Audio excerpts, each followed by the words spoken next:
नमस्कार दोस्तों, मैं मुकुल शर्मा स्वागत करता हूं आपका धुरीना के ऑनलाइन यूट्यूब चैनल पर। तो आज हम आपके बीच एक नया सेशन लेकर उपस्थित हैं जिसके अंदर हम शेयर मार्केट के बारे में चर्चा करेंगे।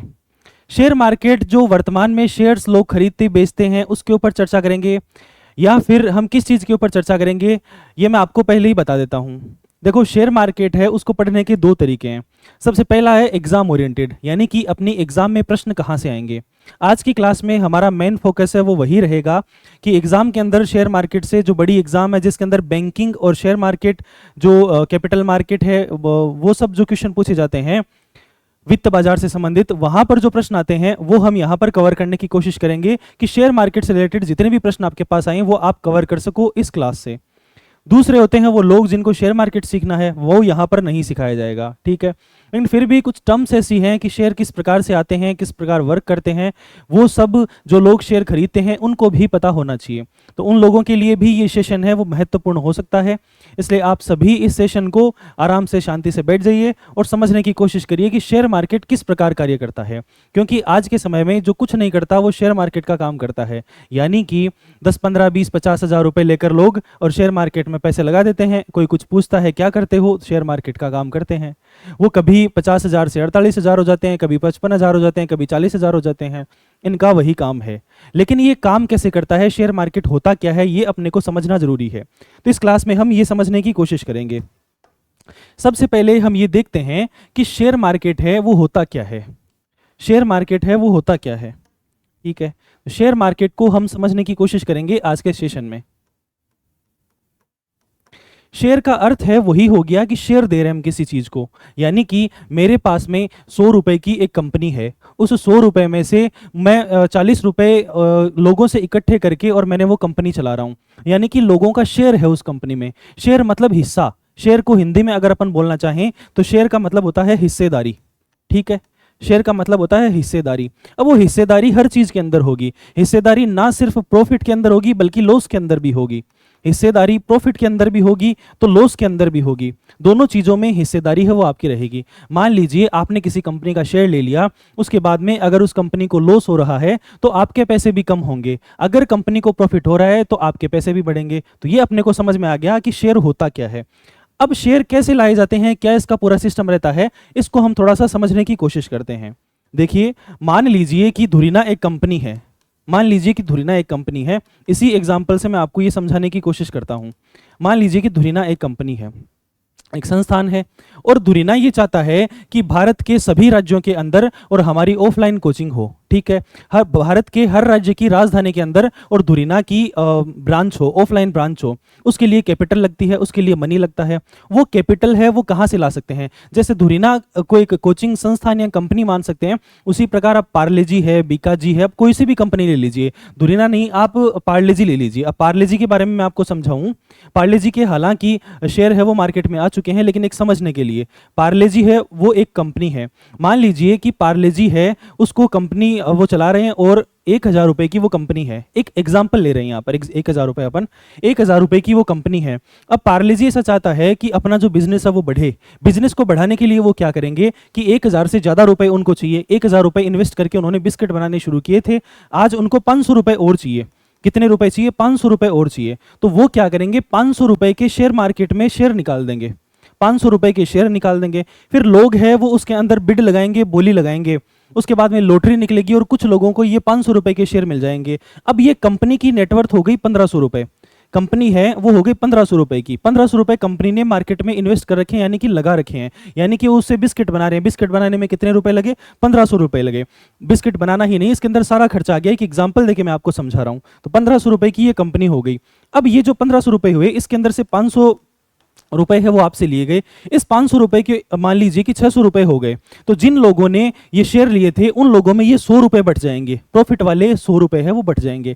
तो ये आपको समझ में आ गया कि जो भी प्रॉफिट होगा, अगर मान लीजिए इन 500 का 400 हो गया तो जो 100 रुपए का घाटा हुआ वो भी सबके अंदर बट जाएगा। घाटा भी सबको होगा और लाभ भी सबको होगा। तो ये अपने को समझ में आ गया कि शेयर मार्केट में अगर अपन हिस्सेदारी ले रहे हैं तो जरूरी नहीं है कि अपने पैसे बढ़ेंगे ही बढ़ेंगे, अपने पैसे कम भी हो सकते हैं, ठीक है। इतनी बात अपने को समझ में आ गई। अब जब नई कंपनी कोई मार्केट के अंदर आती है तो वो किस प्रकार कार्य करती है। जब नई कंपनी मार्केट के अंदर आती है तो वो आईपीओ लेकर आती है। इनिशियल पब्लिक ऑफरिंग, उसको समझने से पहले हम समझते हैं कि मार्केट कितने प्रकार के होते हैं। सबसे पहले अपने को समझना ये जरूरी है, सबसे पहले ये समझते हैं कि शेयर है वो किस प्रकार के होते हैं। शेयर होता क्या है? इसमें निवेशक कंपनी में हिस्सेदार बन जाता है। जैसा कि मैंने आपको बताया कि अपन अगर शेयर ले रहे हैं तो अपन कंपनी के हिस्सेदार बन गए। इसके बाद में निवेशक को लाभ में हिस्सा दिया जाता है, जिसे लाभांश कहते हैं। जैसे लाभ में हिस्सा दिया जाता है वैसे ही नुकसान के अंदर भी हिस्सा दिया जाएगा। जरूरी नहीं है सिर्फ लाभ ही हो कंपनी को, नुकसान भी मिल सकता है। तो ये लाभांश है वो किसको दिया जाता है? शेयर धारक को दिया जाता है, जिसने ये शेयर लिया। अब शेयर है वो दो प्रकार के होते हैं, यानी कि हम कंपनी में दो प्रकार के शेयर ले सकते हैं। पहले प्रकार का शेयर है जिसे अधिमान अंश बोलते हैं, इसे इंग्लिश में प्रेफरेंस बोलेंगे। क्या बोलेंगे? इसको प्रेफरेंस बोलेंगे, इसको अधिमान अंश बोलते हैं। इन्हें लाभ के वितरण में वरीयता दी जाती है, यानी कि हमने और अपना जो प्रेफरेंस अंश है वो ले लिया।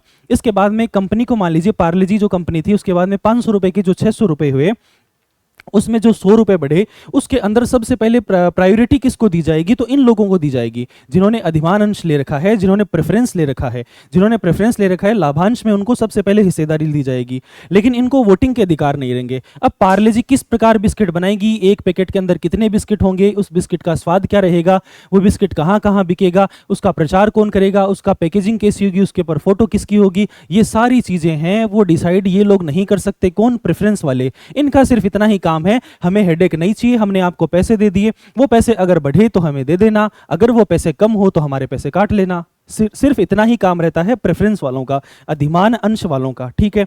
लेकिन वोटिंग अधिकार है वो इनके पास में नहीं होते, इनके पास में वोटिंग अधिकार नहीं रहते। कंपनी किस प्रकार भी कार्य करे ये कुछ भी उसके अंदर नहीं बोल सकते। दूसरे प्रकार का जो शेयर होता है किसी कंपनी के अंदर, वो होता है इक्विटी या समता अंश। कौन सा होता है? इक्विटी या समता अंश। क्या होता है? इक्विटी, इक्विटी या फिर समता अंश। इन्हें लाभ के वितरण में वरीयता नहीं दी जाती। मान लीजिए कि जो पार्ले कंपनी मैंने आपको बताई, जिसमें 500 के 600 रुपए हुए थे, वो जो 100 रुपए बढ़े वो पहले इनको दिए जाएंगे, ना कि इनको दिए जाएंगे, ठीक है। लेकिन इनको फिर क्या प्रॉफिट मिला? इनको ये प्रॉफिट मिला कि इनको वोटिंग के अधिकार मिल गए, ये कंपनी के वास्तविक मालिक होते हैं।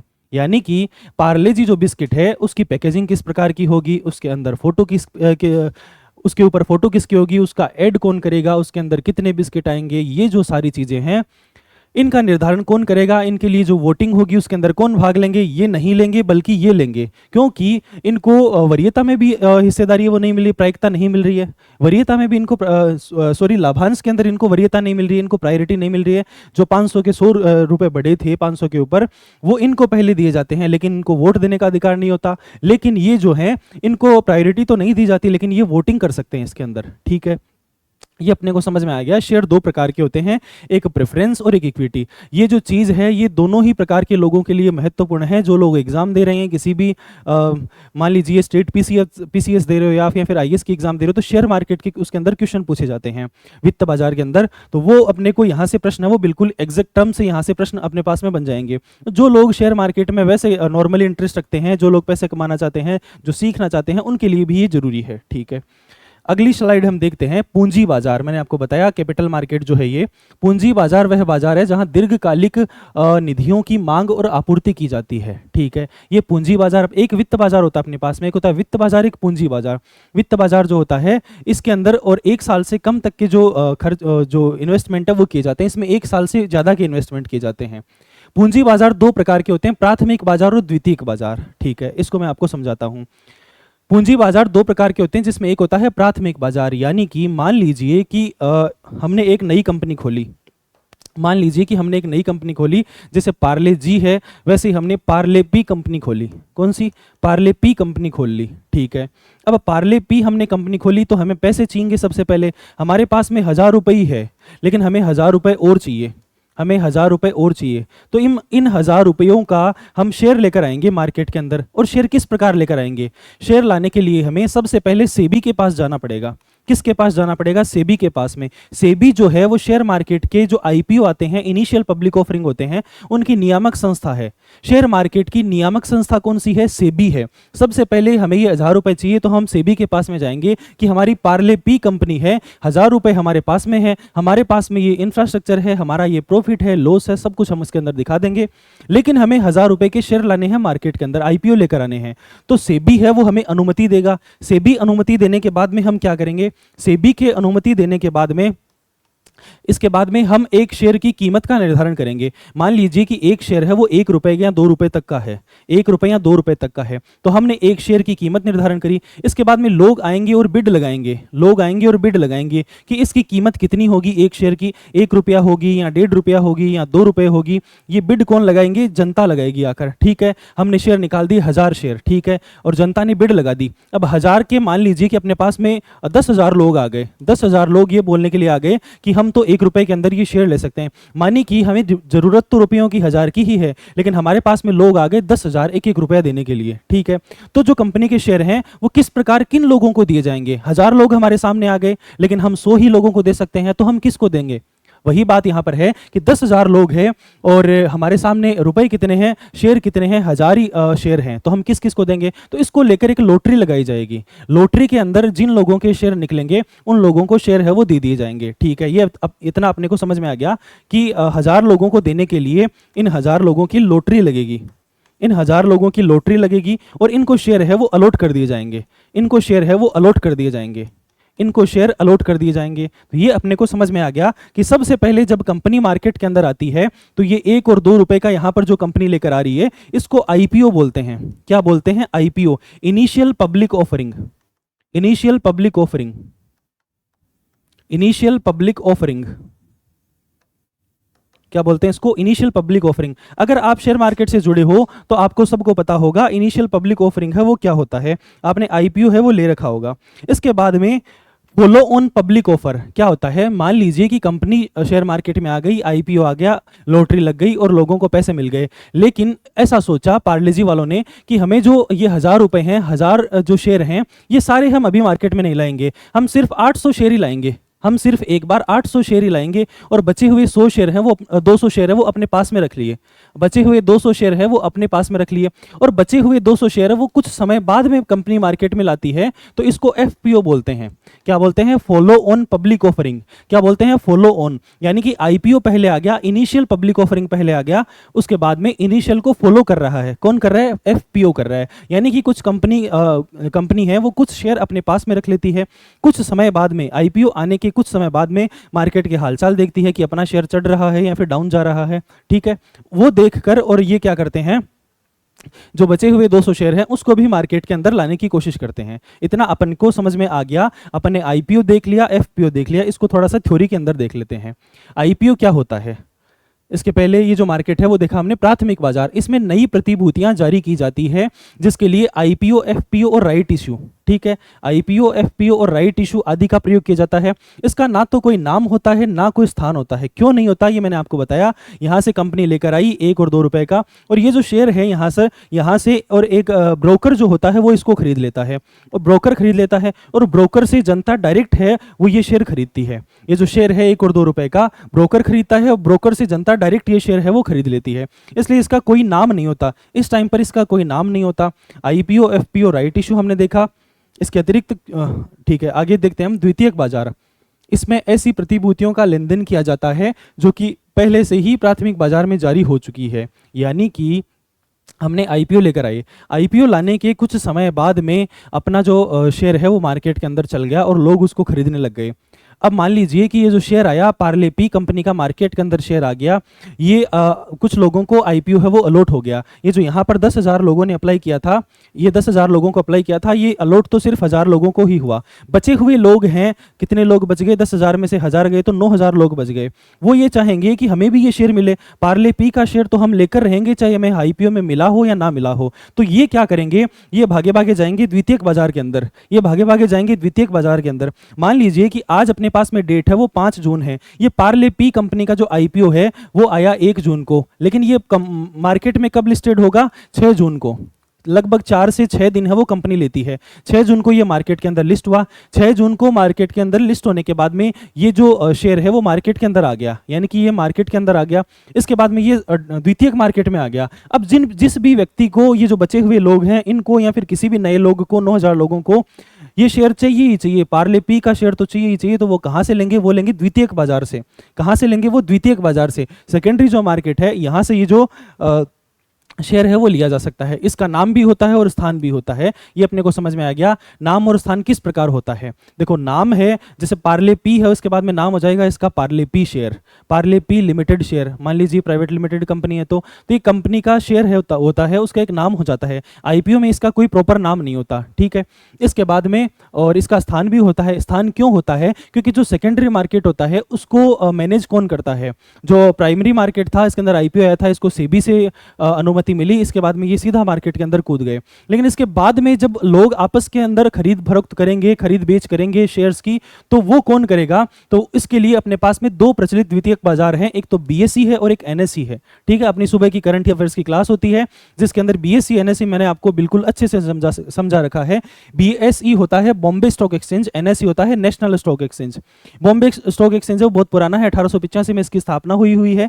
एनएसई जो है वो थोड़ा नया है, 1900 लगभग 85-75 के लगभग इसकी स्थापना हुई है, अभी लगभग 30-35 साल पहले ही, ठीक है। तो बीएसई जो है बॉम्बे स्टॉक एक्सचेंज, इसका सबसे बड़ा सूचकांक है वो सेंसेक्स है। क्या नाम है, सेंसेक्स है। इसके बारे में कभी और चर्चा करेंगे, अगर इसके अंदर चर्चा करने लग गए तो अपन इसको एकदम से ही छोड़ देंगे इस टॉपिक को। देखो ये शेयर मार्केट ऐसा टॉपिक है कि आज की जो पहली क्लास हम लेकर आ रहे हैं इसमें सिर्फ प्राथमिक बाजार ही हो पाएगा, लगभग ऐसे मान लीजिए कि आधे पौने घंटे की क्लास में शेयर मार्केट के ऊपर 3-4 सेशन है वो हम लेकर आ सकते हैं। लेकिन आज की क्लास वो अपने को एकदम अच्छे से देखनी है कि शेयर की शुरुआत कैसे होती है, किस प्रकार मार्केट के अंदर शेयर आता है, ठीक है। तो सेंसेक्स है वो इसका सूचकांक होता है किसका, बॉम्बे स्टॉक एक्सचेंज का। आगे आने वाली क्लासेस में आपको सेंसेक्स के बारे में भी अच्छे से समझाया जाएगा। एनएसई जो है इसका होता है निफ्टी 50। क्या होता है, निफ्टी 50। निफ्टी 50 यानी कि एनएसई में जितनी भी कंपनी है वो इंक्लूड है, उसमें से टॉप 50 कंपनीज है, उनको लेकर एक सूचकांक निकाला जाता है कि उनके जो शेयर है उनकी कीमत बढ़ी है या फिर घटी है। वो निफ्टी 50 जो सूचकांक होता है वो घटता है या बढ़ता है, ये मार्केट को इंडिकेट करता है कि मार्केट अप जा रहा है या फिर मार्केट डाउन जा रहा है। इतना अपने को समझ में आ गया, ठीक है। द्वितीयक बाजार है। इसके अलावा भी कुछ लोकल स्टॉक मार्केट भी है, ठीक है। लोकल स्टॉक मार्केट में जैसे कलकत्ता स्टॉक एक्सचेंज है, जयपुर स्टॉक एक्सचेंज है। पहले क्या होता था, जैसे बीएसई है वो बॉम्बे के अंदर है, बॉम्बे स्टॉक एक्सचेंज। अब पहले ये सब ऑनलाइन, आजकल तो हम घर पर बैठे बैठे फोन के अंदर शेयर खरीद लेते हैं, लेकिन पहले ऐसा नहीं होता था। पहले अपने को ऑफलाइन जाना होता था, एक कागज होता था, कागज के ऊपर शेयर की संख्या लिखी हुई रहती थी, या फिर एक शेयर का एक कागज होता था। फिर बीएसई में जाकर हम वहां पर बहुत सारे ब्रोकर रहते थे, उनसे वो शेयर खरीदते थे, और हमें जब शेयर बेचने रहते तो हम बोली लगाकर उस शेयर को बेच देते। इतना अपने को समझ में आ गया किस प्रकार शेयर खरीदे और बेचे जाते थे पुराने समय में, जब मोबाइल और सोशल मीडिया और एप्स वगैरह इतने ज्यादा नहीं थे, ठीक है। लेकिन आज के समय में ये जो लिक्विडिटी है शेयर्स की वो बहुत ज़्यादा बढ़ गई है, क्योंकि आजकल हर कोई है वो अपना डीमेट अकाउंट बना सकता है। डीमेट अकाउंट क्या होता है ये भी हम आपको आगे समझाएंगे। सीएसडीएल, एनएसडीएल दो संस्था है जो डीमेट अकाउंट है वो लोगों को प्रोवाइड करवाती है और वहाँ से उन चीज़ों को मैनेज करती है, शेयर की खरीद और फरोख्त को, ठीक है।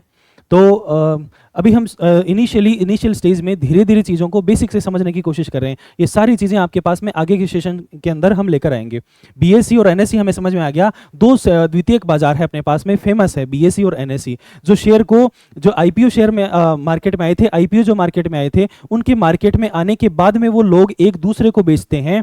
यानी कि मान लीजिए मुझे पार्ले पी का शेयर चाहिए, तो मैं किसी भी व्यक्ति के पास जाऊँगा, वो व्यक्ति बोलेगा कि मुझे तो पार्ले पी का शेयर बेचना, मुझे तो बहुत ज़्यादा प्रॉफिट हो रहा नहीं है, या फिर मेरे को तो बहुत ज़्यादा प्रॉफिट हो गया, मैं तो संतुष्ट हूं, अब मैं इसको बेचना चाहता हूं।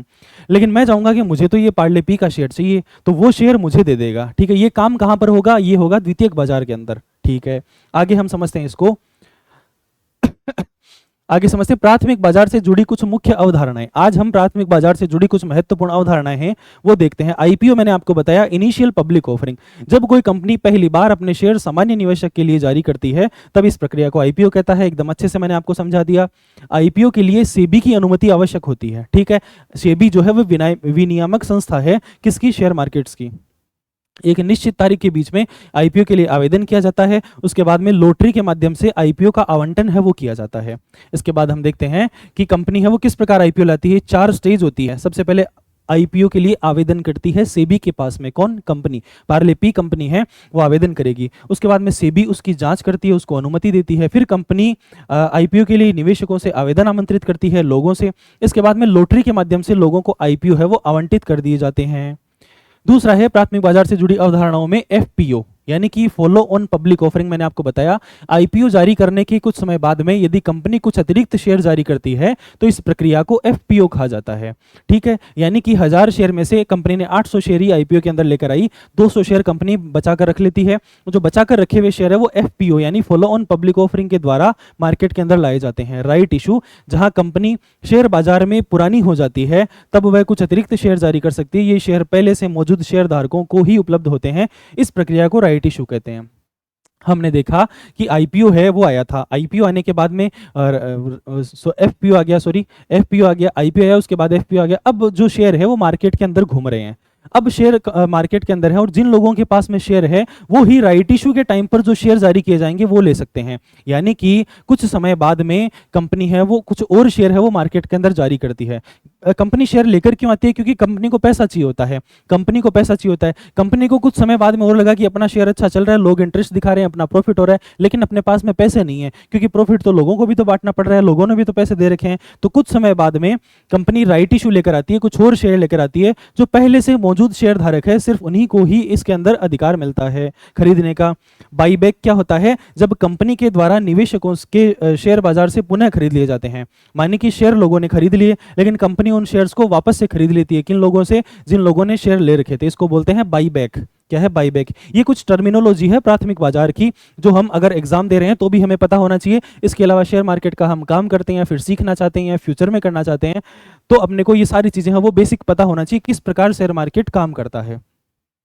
अगला है अंडरराइटिंग यानी कि अधिगोपन। जब भी कोई कंपनी आईपीओ लेकर आती है तो एक वित्तीय संस्थान से आईपीओ अंडरराइट करवाती है। जब कंपनी आईपीओ लेकर आएगी पार्ले पी तो एक बड़ी कंपनी के पास में जाएगी जो कि अंडरराइटिंग करेगी। अंडरराइटिंग ये करेगी कि ये कंपनी मेरी देखी हुई है, और वो एक सॉलिड आदमी होता है जो अंडरराइट करता है। वो वैसे बोलता है कि ये कंपनी मेरी देखी हुई है, पार्ले पी बहुत अच्छी कंपनी है, इसके आदमी भी बहुत बढ़िया है, बहुत बढ़िया से ये काम कर रहे हैं, इनका बिजनेस भी बहुत बढ़िया चल रहा है, इनके प्रॉफिट भी हो रहा है, तो आप सब लोग इसका आईपीओ ले सकते हो। ठीक है, लेकिन अगर कंपनी ने ये जो आदमी है, ये जो सॉलिड आदमी है, इसने अंडरराइट कर दिया, इसके बाद में भी लोगों ने इस शेयर को नहीं खरीदा, इस आईपीओ को नहीं खरीदा, तो बचे हुए जितने भी आईपीओ है उसको अंडरराइट करने वाला व्यक्ति खरीदेगा। ठीक है, ये होता है अंडरराइटिंग यानी कि अधिगोपन। वित्तीय संस्था कंपनी को यह गारंटी देती है, ये जो अधिगोपन वाली संस्था ये गारंटी देती है कि उसके सभी शेयर बाजार में बिक जाएंगे, पार्ले पी के सारे शेयर बिक जाएंगे। ये सॉलिड आदमी है वो बोलेगा यदि ऐसा नहीं होता है तो बचे हुए शेयर अंडरराइटर द्वारा खरीद लिए जाएंगे, यानी कि मैं खरीद लूंगा, अगर कोई नहीं खरीदेगा तो मैं खरीद लूंगा। ये आश्वासन कौन देता है? अंडरराइटर देता है। वित्तीय संस्था को अधिगोपन कहा जाता है। ये जो वित्तीय संस्था है इसको जो इकोनॉमिक्स है उसके टर्म्स के अंदर अधिगोपन कहते हैं। यह निवेशकों को विश्वास दिलाता है कि कंपनी का व्यवसाय मॉडल बहुत अच्छा है, इसलिए कंपनी में निवेश किया जाना चाहिए। अगला है बुक बिल्डिंग। जब कंपनी आईपीओ लेकर आती है तब शेयर की न्यूनतम और अधिकतम कीमत का निर्धारण किया जाता है। मैंने आपको बताया 1 या 2 के बीच में और कितने रुपए का एक शेयर होगा वो निर्धारण किया जाता है। इसके लिए एक सर्वे करवाया जाता है। शेयर का आवंटन एक लॉटरी के माध्यम से किया जाता है। इस प्रक्रिया को बुक बिल्डिंग कहते हैं। ये अपने को सबको समझ में आ गया। ठीक है, ये वही चीजें हैं जो इधर लिखी हुई है, बुक बिल्डिंग। अगली एक और स्लाइड है जिसको हम आज की क्लास की ये लास्ट स्लाइड है, उसके बाद में इसको लेकर और सेशन लाए जाएंगे शेयर मार्केट के। शेयर मार्केट का ऐसे मान लीजिए कि 1/3 पार्ट या फिर 1/4 पार्ट ही यहाँ पर हुआ है और 3 या 4 सेशन इसके लाए जा सकते हैं। तो एक ही क्लास के अंदर बहुत ज़्यादा चीज़ आपको समझाएंगे तो ये याद नहीं रहेगी। ऑलरेडी 23-24 मिनट की क्लास अब वो हो चुकी है, तो अपन है जो 25-26 मिनट का एक सेशन रखेंगे, लगभग आधे घंटे का मान लीजिए, आधे घंटे के 3 से 4 सेशन के अंदर शेयर मार्केट को कंप्लीट कर लेंगे। अगला है शेयर कैपिटल। वह पूंजी जो शेयर जारी करने के लिए कंपनी को प्राप्त होती है शेयर कैपिटल कहलाती है। यानी कि कंपनी मार्केट में आईपीओ लेकर आई, आईपीओ लाने के बाद में कंपनी को जो 1000 रुपए मिले थे, कंपनी को जो 1000 रुपए मिले थे, ये 1000 रुपए क्या कहलाएंगे? Share capital. ये शेयर की कैपिटल है। ऑथोराइज्ड कैपिटल यानी कि वह पूंजी जितने के शेयर जारी करने की अनुमति दी गई है। सेबी कंपनी को जितने रुपए के शेयर मार्केट में जारी करने की अनुमति देती है उसको बोलते हैं ऑथोराइज्ड कैपिटल। ऑथोराइज्ड कैपिटल, ठीक है। इसके बाद इशूड कैपिटल, वह पूंजी जितने के शेयर जारी किए जाते हैं उसको इशूड कैपिटल बोलते हैं। उसके बाद है सब्सक्राइब्ड कैपिटल, यानी कि वह पूंजी जितने के आवेदन कंपनी को प्राप्त हुए हैं। आवेदन किए थे लोगों ने, आवेदन किए थे आईपीओ लाने के बाद में, बिड लगाई थी, तो वो जो बिड लगाई थी वो सब्सक्राइब्ड कैपिटल होती है। ठीक है, ये 3 प्रकार की होती है सब्सक्राइब्ड कैपिटल। अंडर सब्सक्राइब्ड, जब 1000 रुपए से कम रुपए के लोग हैं, यहाँ पर हमने देखा 10,000 लोग, वो ये कंडीशन है। ओवर सब्सक्राइब्ड यानी कि 1000 ही शेयर मार्केट में लाने थे लेकिन 10,000 लोगों ने बिड लगा दी, तो ये हो गया ओवर सब्सक्राइब्ड। फुली सब्सक्राइब्ड मतलब बराबर, लगभग बराबर 1000 ही शेयर मार्केट में आ रहे हैं, 1000 लोग ही उसके अंदर इंटरेस्ट दिखा रहे हैं। लेकिन अंडर सब्सक्राइब्ड होता है कि कई कंपनियां पहले तो ऐसे बहुत ज़्यादा चौड़ में आती है कि हमारे पास में हमारी कंपनी बहुत बढ़िया है, हमारी कंपनी का आईपीओ खरीदिए आप, बहुत बढ़िया चलेगी हमारी कंपनी, शेयर आपको प्रॉफिट भी देगा। लेकिन जब वो आईपीओ लेकर आती है तो फिर वो बहुत अच्छे से नहीं चल पाती और वो अंडर सब्सक्राइब रह जाती है। यानी कि 1000 उन्होंने शेयर निकाले तो 500 लोग हैं, 700 लोग हैं, वो ही इसके अंदर इंटरेस्ट दिखाते हैं, इतने ही लोग बिड लगाते हैं। ये हो गया अपने पास में under subscribe. Paid up capital क्या होता है? वह पूंजी जिसका भुगतान अंतिम रूप से कंपनी को किया जाता है, अंतिम रूप से कंपनी को भुगतान किया जाता है, वो पेड अप कैपिटल होता है। तो ये अपने को मेन चीज़ें हैं वो समझ में आ गई। तो आज के सेशन में हमने शेयर मार्केट का जो बेसिक होता है, एकदम बेसिक स्टार्टिंग किस प्रकार होती है, किस प्रकार शेयर है वो मार्केट के अंदर लाया जाता है, उसको समझने की कोशिश करी। इसको लेकर 2 से 3 या 4 सेशन जितने भी बनेंगे एकदम अच्छे से आपको समझाने की कोशिश की जाएगी और सेशन इसको लेकर लाए जाएंगे। तो आज की क्लास में अपन इतना ही करते हैं, मिलते हैं नेक्स्ट सेशन में। तब तक के लिए धन्यवाद। आप स्वस्थ रहिए, मस्त रहिए और अच्छे से अपनी पढ़ाई करते रहिए।